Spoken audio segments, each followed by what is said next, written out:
কিংবদন্তির শেষ অধ্যায় আর আরেকজনের নতুন প্রজন্মের স্বপ্নের শুরু। মেসি ও ইয়ামালের দ্বৈরথ, দ্য ফাইনাল কাউন্টডাউন আর মাত্র একটা রাত। একদিকে স্পেনের টোটাল ফুটবল, অন্যদিকে আর্জেন্টিনার নেভার গিভ আপ মানসিকতা। এখন আর শুধু 90 মিনিটের খেলা না, এ যেন মরার উপর খাড়ার ঘা, আর শেষ হাসি কে হাসবে সেই লড়াইটা। ইতিহাস, আবেগ, গৌরব আর স্বপ্ন সবকিছু মিলিয়ে এবার হবে উইনার টেকস অল। নিউ ইয়র্কের মঞ্চে নির্ধারিত হবে বিশ্ব ফুটবলের নতুন রাজা কে, স্পেন নাকি আর্জেন্টিনা। স্পেন ও আর্জেন্টিনার ফাইনাল ম্যাচের আগে নানা জল্পনা কল্পনা চারিদিকে, আমরা সেসব নিয়ে আলোচনা করব। আমাদের সঙ্গে স্টুডিওতে আছেন জাতীয় দলের গোলকিপিং কোচ নুরুজ্জামান নয়ন। নয়ন ভাই, আপনাকে স্বাগত জানাচ্ছি। Thank you. একটু আগে একটা রিপোর্ট আমরা দেখছিলাম, যেটা নিয়ে আসলে আমার নিজেরই জানার অনেক কৌতূহল। সেটা হচ্ছে ফিফা কি রিগড, আসলে কি রিগড কিনা? দেখেন, ফিফা হচ্ছে ওয়ার্ল্ড ফুটবলের সর্বোচ্চ সংস্থা, অভিভাবক তো অবশ্যই। তো সে এত চিপ হওয়ার কথা না। এবং আপনি যেসব নিউজ দেখছেন বা আমরা দেখছি, এখানে কিন্তু কোনো এভিডেন্স নাই। সুতরাং আমরা আসলে ওই দিকে ফোকাস না নিয়ে আমরা খেলার দিকে আমার কাছে মনে হয় ফোকাসটা দেওয়া উচিত। এই যে বেশ কিছু আলোচনা, যে বিভিন্ন ধরনের ভিএআর এর সিদ্ধান্ত যেগুলা একের পর এক আর্জেন্টিনার পক্ষেই যাচ্ছে, আসলে কি জিনিসটা কাকতালীয়ই, নাকি এটা আসলে প্রিসেট কোনো বিষয়, যে রেফারিং নিয়ে আসলে আগে থেকে কোনো একটা প্রিসেট কিছু ছিল, এরকম কি? দেখেন, ভিএআর নিয়ে আমার কাছে মনে হয় খুব বেশি কথা বলার সুযোগ নেই। কারণ ভিএআর হচ্ছে লজ অফ দ্য গেম আছে, বা তাদের যে রুলস অ্যান্ড রেগুলেশন আছে, বা ভিএআর এর কিছু রুলস আছে, সেইগুলোই কিন্তু তারা ইমপ্লিমেন্টেশন করে। এবং ভিএআর এখানে যেহেতু 3 জন রেফারি থাকে ভিএআরে, এখানে মাঠে একজন রেফারি থাকে, সো এইখানে মানে সব কিছু কিন্তু রিটেন, মানে যেই ধরনের ডিসিশন দেয়া হোক না কেন, সব কিছু কিন্তু লিখিত আকারে আছে। এর বাইরে কিন্তু আপনি ইচ্ছা করলেই যেতে পারবেন না। সো আমার কাছে মনে হয় এটা মানে অযথা একটা, আমার কাছে মনে হয় যে এক ধরনের কন্ট্রোভার্সি তৈরি করার জন্য। বাট ভিআর যেগুলা দিচ্ছে, এবং আপনি দেখেন ভিআর যে ডিসিশনগুলা মেইন রেফারি যখন সেটা দেয়, তখন কিন্তু সে ছোট্ট করে তার একটা এক্সপ্লেনেশন দেয়। সুতরাং এই এক্সপ্লেনেশন পরে আমার কাছে মনে হয় এখানে আর কোনো দ্বিধাদ্বন্দ্ব থাকা উচিত না। এবং ভিআর এর ক্ষেত্রে তো নিশ্চয়ই রেফারি যখন আসলে রেফারির চোখ থেকে কিছু এড়িয়ে যায়, তখন আসলে ভিডিও অ্যাসিস্ট্যান্ট রেফারি যে থাকে, সে তাকে কনসার্ন করতে পারে যে আপনি এরকম কিছু একটা মিস হয়ে যেতে পারে। সো আমরা ম্যাচটা দেখলাম মিশরের বিপক্ষে, সেখানেও আসলে যেই রেফারিং এর সিদ্ধান্তটা নিয়ে আসলে অনেক বিতর্ক, সেই দিন থেকেই আসলে শোনা যাচ্ছে ফিফা রিগড, ফিফা আবার আর্জেন্টিনার পক্ষে সব ডিসিশন দিতে যাচ্ছে। মানে এই জিনিসগুলা, বা শেষ বিশ্বকাপের 12টা ম্যাচে 8টা পেনাল্টি পাওয়া, মানে এই জিনিসগুলো কি স্বাভাবিকভাবেই দর্শকরা আসলে দেখবে, নাকি ওই যে যেটা ট্রেন্ড চলে আসছে যে ফিফা আসলে আর্জেন্টিনাকে বাড়তি সুবিধা দিচ্ছে, সেখানে অ্যাডিডাসের সঙ্গে একটা চুক্তি আছে, সেই কারণে এই ধরনের যেই জিনিসগুলো শুনছি আমরা, যৌক্তিকতা আছে কিনা কোনো? না, আমার কাছে মনে হয় ভিআর প্রযুক্তি আমাদের, স্পেশালি আমি যদি বাংলাদেশের কথা বলি, এটা একটা নতুন, এবং ভিআর এর যে রুলস অ্যান্ড রেগুলেশনস রয়েছে সেটা কিন্তু আমরা ডিটেল জানি না। সো এই জন্য আমাদের কাছে মনে হয় যে এটা হয়তো বা আর্জেন্টিনার পক্ষে যাচ্ছে। বাট ভিআর কিন্তু ইচ্ছা করলেই কোনো ভুল ডিসিশন নিতে পারবে না, কারণ তাদেরও কিন্তু একটা রেসপন্সিবিলিটি আছে। এবং আমরা অনেকেই জানি না, বিং এ রেফারি, আপনি বা আমি যদি কোনো ভুল করে থাকি, সেটারই কিন্তু পানিশমেন্ট হয়। সেটা হয়তো বা ফিফা ওভাবে ডিসক্লোজ করে না। সেই ক্ষেত্রে হয়তো বা দেখা যায় যে সে কোনো ম্যাচ পায় না, বা 1 বছর কোনো ম্যাচ পায় না। আর যদি বড় ধরনের কোনো, বড় ধরনের যদি কোনো সাসপেক্টেড কিছু করে রেফারি, সেটা আজীবন কিন্তু সাসপেন্ড হতে পারে। বাট এগুলো কিন্তু গণমাধ্যমে রেফারি বা কি বলবো, রেফারি অ্যাসোসিয়েশন বা ফিফা কিন্তু ডিসক্লোজ করে না। সুতরাং সবাই চায় যার যার পারফরমেন্স বেস্ট দিতে। আমার কাছে মনে হয় এই ধরনের কিছু হওয়ার সুযোগ নেই ভিআর এগেনস্টে। আর্জেন্টিনা স্পেন ফাইনাল, যেটা আসলে অ্যাজ এক্সপেক্টেড যেটা ছিল, আর্জেন্টিনা ফ্রান্স হয়তো ফাইনালে যাবে, এবং ফ্রান্সের যেই ফর্মটা ছিল সেটা আসলে সবাইকে অনেক আশাবাদী করছিল। সবার প্রত্যাশা ছিল 2022 কাতার ওয়ার্ল্ড কাপের ফাইনালের আবারও পুনরাবৃত্তি দেখতে যাবে মানুষ, কিন্তু সেখানে ফুটবল ভক্তদের একটা সারপ্রাইজই দিল স্পেন। স্পেনের জন্য আবার আর্জেন্টিনা, মানে আর্জেন্টিনার জন্য স্পেন কি আবার কোনো সারপ্রাইজ কিনা? না, দেখেন, আমরা সেমিফাইনাল কিছুটা আনপ্রেডিক্টেবল আমরা বলবো, কারণ আমরা ভেবেছিলাম হয়তো বা ফ্রান্স এগিয়ে থাকবে বা ফ্রান্স ফাইনাল খেলবে, কিন্তু স্পেন সারপ্রাইজলি তারা যে টেকটিক্যাল বলবো সেখানে ইমপ্লিমেন্টেশন করেছে, সেটা ফ্রান্সকে ওইভাবে খেলতে দেয়নি। অনেকে আমরা ভাবছি যে ফ্রান্স হয়তো ভালো ফুটবল খেলেনি, কিন্তু ফ্রান্সের যে স্ট্রেংথ আমি যদি বলি, ফ্রান্স কিন্তু আপনার অ্যাটাকিং ট্রানজিশনে অনেক ভালো, কারণ তাদের যে অ্যাটাকাররা আছে তারা অনেক দুর্দান্ত। যেটা করেছে স্পেন, তারা বল লুজ করার সাথে সাথেই ইমিডিয়েট প্রেস করেছে, যেটাকে আমরা কাউন্টার প্রেস বলি, এবং 4 থেকে 5 সেকেন্ডের মধ্যে কিন্তু তার বল নিয়েছে। সো ফরওয়ার্ড পাস দেওয়ার কিন্তু তারা সুযোগ দেয়নি। এবং আমার কাছে একটু হলে আশ্চর্য লেগেছে যে স্পেন ফ্রান্সের সাথে পুরো 90 মিনিট একই ধাঁচে ফুটবল খেলেছে। আর আপনি যেটা বলছিলেন যে ফাইনালে স্পেন ভার্সেস আর্জেন্টিনা কেমন হতে পারে, এটা আসলে আমার কাছে মনে হয় যে এটা টেকটিক্যাল ব্যাটেল হবে এবং at the same time physical battle হবে।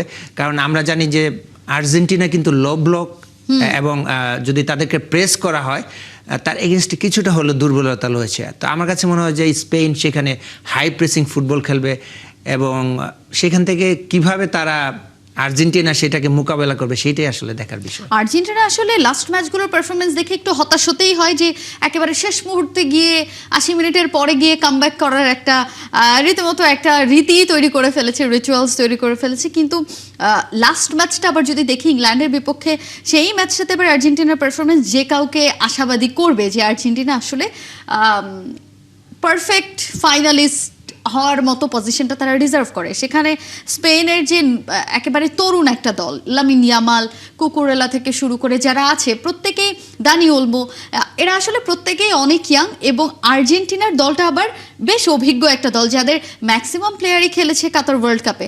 সেইখানে আসলে অভিজ্ঞ ভার্সেস তরুণ, এই লড়াইটা, এইখানে আসলে একটা অভিজ্ঞতার ঘাটতির, সবসময় তো আমরা বলি যে অভিজ্ঞতার দাম লাখ টাকা, সেইখানে স্পেন কিছুটা পিছিয়ে থাকবে কিনা মনস্তাত্ত্বিকভাবে হলেও, কারণ এই দলের ম্যাক্সিমাম প্লেয়ারেরই বিশ্বকাপ খেলার কোনো অভিজ্ঞতা নাই স্পেনের। আর ওদিকে আবার আর্জেন্টিনা দলের ম্যাক্সিমামেরই বিশ্বকাপ খেলা এবং বিশ্বকাপ জেতার অভিজ্ঞতাটা আছে। না দেখেন, একটা প্লেয়ার যখন উইনিং মেন্টালিটি থাকে, স্পেশালি চ্যাম্পিয়ন মেন্টালিটি থাকে, সেটা আর্জেন্টিনা বলেন বা আমরা যদি ক্লাব লেভেলেও বলি, তারা কিন্তু অন্য প্লেয়ার চেয়ে একটু ডিফারেন্ট। কারণ সব প্লেয়ার কিন্তু, অনেক প্লেয়ার দেখবেন যে অনেক বেটার ফুটবল খেলে, কিন্তু চ্যাম্পিয়ন হওয়ার মতো সে মেন্টালিটি তাদের থাকে না। সো এই ক্ষেত্রে আমি আর্জেন্টিনাকে কিছুটা হলেও এগিয়ে থাকবে। এবং আর্জেন্টিনার যদি আপনি এভারেজ এজ হিসাব করেন, সেক্ষেত্রে তারা 29 বছর বয়স এভারেজ স্কোয়াডের 26 জনের। তো কিছুটা হলেও তারা এক্সপিরিয়েন্সড। এবং আপনি যেটা বলছিলেন, তারা গত ওয়ার্ল্ড কাপে অলমোস্ট সেম স্কোয়াড খেলছে। এবং সবচেয়ে প্লাস পয়েন্ট আমার কাছে যেটা মনে হয় যে স্কালোনি 8 বছর ধরে অলমোস্ট একই স্কোয়াড নিয়ে কাজ করছেন। এবং এই প্রত্যেকটা প্লেয়ারের কোথায় কোন ঘাটতি আছে তিনি আসলে পুরোটাই জানেন। এটা একটা অ্যাডভান্টেজ কিনা? না, অফকোর্স এটা একটা অ্যাডভান্টেজ। এবং আমার কাছে মনে হয় যে গত ওয়ার্ল্ড কাপের থেকে এই ওয়ার্ল্ড কাপের যে সিগনিফিক্যান্ট যে ডিফারেন্ট আর্জেন্টিনা, সেটা আমার কাছে মনে হয় যে সাইকোলজিক্যাল। এবং আপনি দেখেন যে আপনি 3টা ম্যাচে, স্পেশালি নকআউট খেলায় সেমিফাইনাল পর্যন্ত তারা পিছিয়ে থেকে যেভাবে কামব্যাক করেছে, এটা আসলে মেন্টাল স্ট্রেংথ বা কনফিডেন্স লেভেল যদি এক্সট্রিম লেভেলে না থাকে, সেখানে আসলে জয় করা যায় না। এবং সবচেয়ে ইন্টারেস্টিং আমার কাছে লেগেছে আর্জেন্টিনা, আমরা ভাবছিলাম প্রত্যেকটা ম্যাচে, স্পেশালি লাস্ট 3টা ম্যাচে, যে হয়তোবা 120 মিনিটের খেলা শেষ হয়ে পেনাল্টি শুট আউটে যাবে, কিন্তু সেই ধরনের রিস্কেও কিন্তু তারা যায়নি। সো এটা আমার কাছে মনে হয় যে মানসিকভাবে অনেক তারা আমি বলবো যে এক্সট্রিম লেভেলের ইমপ্রুভ করেছে। পেনাল্টি শুট আউট কিন্তু আর্জেন্টিনার জন্য একটা আশীর্বাদই বলা চলে, কারণ সেখানে লিওনেল মেসি সবসময় অনেক বেশি গ্লোরিফাইড। সো পেনাল্টি শুট আউটেও যদি যাই, আমি স্পেন বনাম আর্জেন্টিনা ম্যাচটাকে যদি আমি সেভাবেই বিবেচনা করি যে দুই দলই হাড্ডাহাড্ডি লড়াই করবে, এক দল আসলে পজিশনাল ফুটবল খেলতে পছন্দ করে স্পেন, অন্যদিকে আর্জেন্টিনার ট্রানজিশনাল ফুটবল সাথে কাউন্টার অ্যাটাক সবকিছু মিলে আসলে দুই দলের খেলাটা যে হাড্ডাহাড্ডি হবে সেটাতে আসলে কোনো সন্দেহ নাই। এটাও যদি পেনাল্টি শুট আউটে যায়, সেই জায়গাটাতে দক্ষতার বিবেচনায় কে এগিয়ে থাকবে? দেখেন, স্পেনের যে গোলকিপার সিমন, আপনি জানেন সে অলরেডি রেকর্ড করেছে ওয়ার্ল্ড কাপ হিস্ট্রিতে, সে 6টা ক্লিন শিট রেখেছে এবং সে 649 মিনিট কোনো গোল করেনি।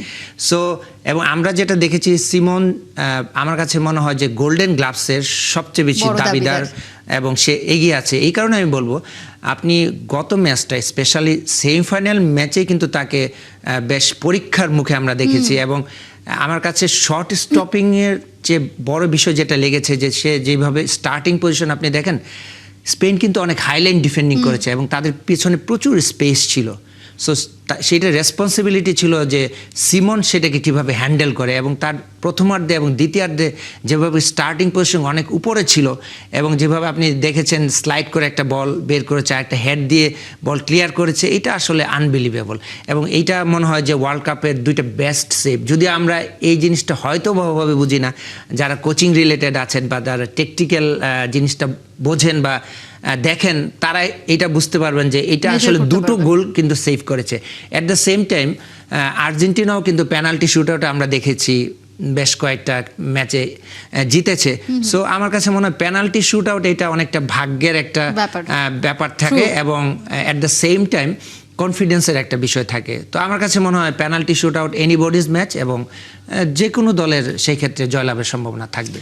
যেটা বলছিলাম অভিজ্ঞ বনাম তরুণের লড়াই, সেই জায়গাটাতে আসলে লামিন ইয়ামাল একটা বড় ভরসার নাম এবং অ্যাজ পার ইন্টারন্যাশনাল মিডিয়া, যেটা আসলে ESPN ফুটবল থেকে শুরু করে আল জাজিরা, এরা আসলে নিউজ করেছে, যতটুকু আমি দেখেছি যে ইয়ামালের একটা ছোট্ট ইনজুরি আছে এবং এই ইনজুরিটার জন্য তাকে লাস্ট ট্রেনিং সেশনটাতেও কোচ আসলে বিশ্রামেই রেখেছেন। এইটা একটা বড় কনসার্ন কিনা, কারণ Lamine Yamal versus Lionel Messi এই দ্বৈরথটাই চিন্তা করা হচ্ছে, যদিও এই কম্প্যারিজনটা আসেই না, কারণ লামিন ইয়ামাল এমনও অনেক সময় আমরা বলতে শুনেছি যে লিওনেল মেসি তার আইডল, সো আইডলের এগেইনস্টে খেলা। সো এখানে আসলে লামিন ইয়ামালের না থাকাটা স্পেনের জন্য, যদি না থাকে সেক্ষেত্রে স্পেনের জন্য বড় একটা ঘাটতি কিনা? না, অবশ্যই ইয়ামাল যদি না থাকে আমার কাছে মনে হয় বিশ্বকাপের ফাইনালের রং কিছুটা ফিকে হয়ে যাবে। কিন্তু তাদের যে কোচ সে অলরেডি বলেছে যে ইয়ামালের ইনজুরিটা খুব বেশি না এবং সে আশা করছে যে ফাইনালে খেলবে। এবং আপনি জানেন যে ইয়ামাল ওয়ার্ল্ড কাপের আগে তার হ্যামস্ট্রিং একটা ইনজুরি ছিল, সেটা কাটিয়ে সে কিন্তু আস্তে আস্তে ভালো খেলছে। প্রথম দিকের যদি ম্যাচ খেলা না, খুব বেশি ভালো খেলেনি। সো এই ধরনের সুপারস্টার একটা প্লেয়ার যদি মিস করে তো আমরাও হতাশ হব। তো আমার কাছে মনে হয় যে কোচের মতো আমিও আশাবাদী সে ফাইনালটা মিস করবে না। আর্জেন্টিনার আসলে বড় বড় কিছু ঘাটতি আমরা পুরো ওয়ার্ল্ড কাপ জুড়েই দেখেছি, যেখানে আসলে দুইটা উইং পুরোপুরি ফাঁকা থাকে আর্জেন্টিনার, এবং সেই জায়গাটা স্পেন নিশ্চয়ই কাজে লাগাতে চাইবে। এই ফাইনাল ম্যাচের আগে আসলে আর্জেন্টিনা কি স্কালোনি কোনো ট্যাকটিক্সে চেঞ্জেস আনবে কিনা, যে যাতে করে ওই উইংটাকে প্লে করা যায় এবং ওইটাকে কাজে লাগানো যায়? দেখেন, প্রত্যেকটা কোচেই প্রত্যেকটা ম্যাচ কিন্তু আলাদা। তারা কাদের সাথে খেলবে, কি ফরমেশনে খেলবে, তাদের স্টাইল অফ প্লে কী হবে, সেইটার উপরে কিন্তু নিজেদের ফরমেশন বা স্টাইল অফ প্লে খুব বেশি চেঞ্জ হয় না যদিও। তো সেইগুলো নির্ভর করে এবং ইন্ডিভিজুয়াল কিছু প্লেয়ার থাকে যাদের কিছু রেসপন্সিবিলিটি দেওয়া হয়। যেমন লামিন ইয়ামাল হচ্ছে যেই সাইডে খেলবে, রাইট সাইডে তার যে লেফট ব্যাক আছে সে কিন্তু খুব বেশি ওভারল্যাপ করলে সেখানে কিন্তু স্পেস তৈরি হবে। সো নিশ্চয়ই এটা স্কালোনি জানেন এবং সেই অনুযায়ী কিন্তু দু দলের কোচরা ট্যাকটিক্স সাজাবেন। কিন্তু একটা ম্যাচের কিন্তু মুহূর্তে কিন্তু সিনারিও চেঞ্জ হয়। হয়তো আপনি হারতে থাকবেন বা ড্র হতে থাকবে বা 120 মিনিটে হয়তো বা যেতে পারে খেলা।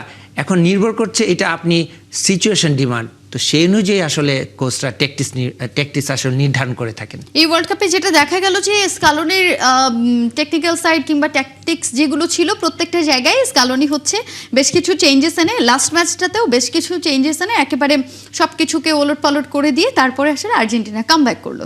এই যে কামব্যাকের গল্পটা, এইটাই কি স্কালোনির এবারের মূল মন্ত্র কিনা, যে আমি কামব্যাক করিয়েই দলটাকে আসলে জিতিয়ে নিয়ে যাব মাঠ থেকে, নাকি আসলে একটা প্রেসারে পড়েই এই ধরনের অ্যাটেম্পটগুলো লিওনেল মেসি এবং তার দলকে করতে হচ্ছে?